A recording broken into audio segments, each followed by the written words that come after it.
இந்த சிலுவை பாதையானது வக்கீல்களுக்காக சிறப்பாக ஒப்பு கொடுத்து ஜெபிக்கப்படுகிறது. தந்தை, மகன், தூயாவியாரின் பெயராலே ஆமீன். நம் ஆண்டவராகிய இயேசு கிறிஸ்துவின் திருப்பாடுகளின் மீட்பும் நம்பிக்கையும் புதுவாழ்வும் உங்கள் அனைவரோடும் இருப்பதாக, உம் ஆன்மாவோடும் இருப்பதாக. பலியாக பலியாக செம்மறியே நீ பலியாக பலியாக பலியாக செம்மறியே நீ பலியாக. நீதியை, ஆம், நீதியை மட்டுமே நிலைநிறுத்து. அதனால் உன் கடவுளாகிய ஆண்டவர் உனக்கு கொடுக்கவிருக்கும் நாட்டை உடைமையாக்கிக் கொள்வாய். இணைச்சட்டம் 16:20. முதல் நிலை தீர்ப்பு. திவ்ய இயேசுவே, உம்மை ஆராதித்து வணங்கி உமக்கு நன்றியறிந்த தோத்திரம் செய்கின்றோம். அது ஏனென்றால் அச்சிஷ்ட பாரமான சிலுவை சுமந்து கொண்டு இவ்வுலகத்தை மீட்டு ரட்சித்தீர். உண்மை, நீதி, நேர்மை இவற்றை மறைத்து அநீதி, அதிகாரம், பொய்மை அரங்கேறும் போது நிரபராதிகள் தண்டிக்கப்படுகிறார்கள். இயேசுவே, மக்களுக்காக வாதாடும் நாவுகள் உண்மை, நீதி, நேர்மையை போற்றும் புனித நாவுகளாயிருக்க ஆசிர்வதியும். இரண்டாம் நிலை சிலுவை. குற்றவாளியை தப்பிக்க விட்டு அப்பாவி நிரபராதியை கூண்டில் ஏற்றும் செயலை ஒருபோதும் செய்யாதீர்கள். நேர்மையாளர்களின் இரத்தம் விலை மதிப்புள்ளது. அதை அநீதியால் யாரும் விலைக்கு வாங்க முடியாது. மூன்றாம் நிலை தண்டனை. ஆசை, பணம், அதிகாரம் இவற்றிற்கு தலைவணங்கும் போது உன் கால்கள் தடுமாறும்.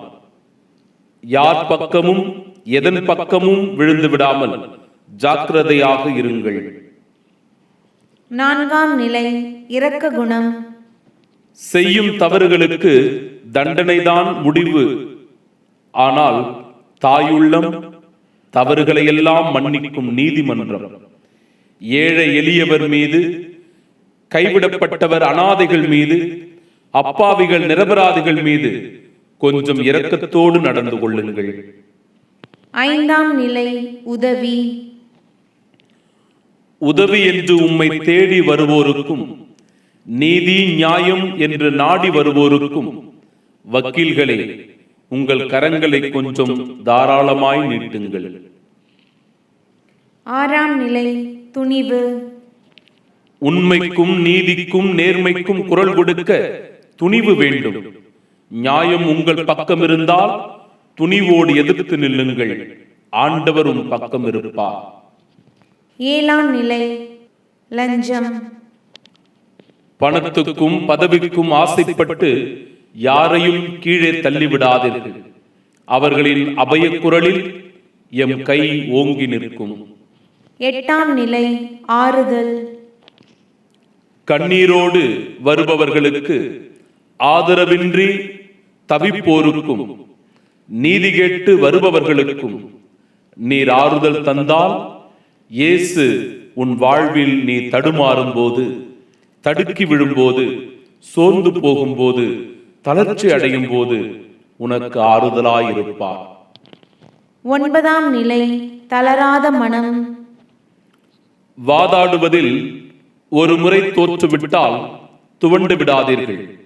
மீண்டும் மீண்டும் உண்மைக்கு குரல் கொடுங்கள். பாதிக்கப்பட்டவரின் பக்கம் நில்லுங்கள். உடைந்து போன கைகளை தூக்கி விடுங்கள்.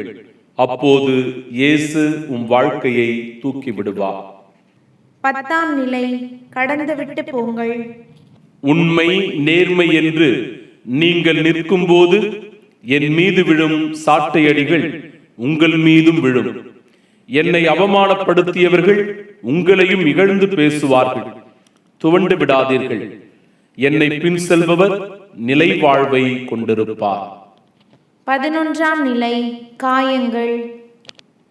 வக்கீல்களே, வாதாடுவதாக சொல்லிக் கொண்டு எவருடைய மனதையும் புண்படுத்தி காயத்தை ஏற்படுத்தி விடாதீர்கள். அவர்களின் வலியையும் நான் தான் சுமக்கிறேன். 12ஆம் நிலை மரணம். அநியாயமாக செய்யப்படும் கொலைகள், கொள்ளைகள், விபத்துகள் இவற்றிற்கு நீதி கிடைக்க உங்கள் குரல் ஓங்கி ஒலிக்க வேண்டும்.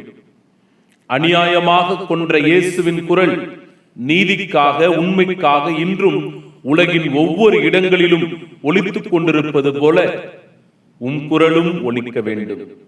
13ஆம் நிலை நீதி கேட்டு அழும் தாய்.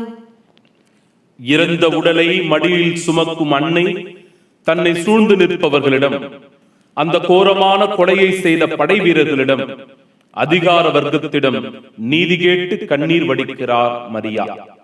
இப்படி அநியாயமாக திட்டம் தீட்டி கொலை செய்யப்படும் அப்பாவிகளின் உயிர்களுக்கு உங்கள் ஆதரவு கரம் நீட்டுங்கள். 14ஆம் நிலை கிறிஸ்தவர்களின் நம்பிக்கை உயிர்ப்பில்தான்.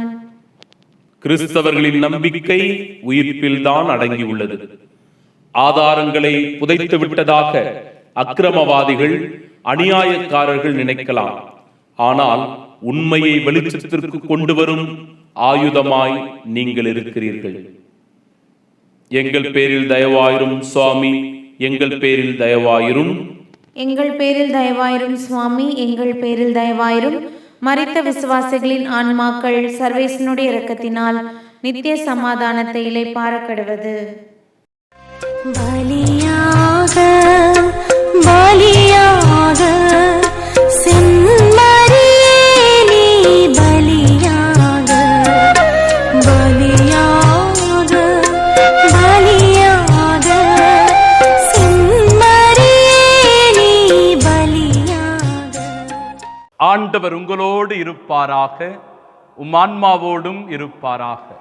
எல்லாம் வல்ல இறைவன் தந்தை, மகன், தூயாவியார் இந்நாளில் உங்களை நிறைவாக ஆசிர்வதிப்பாராக. ஆமென்.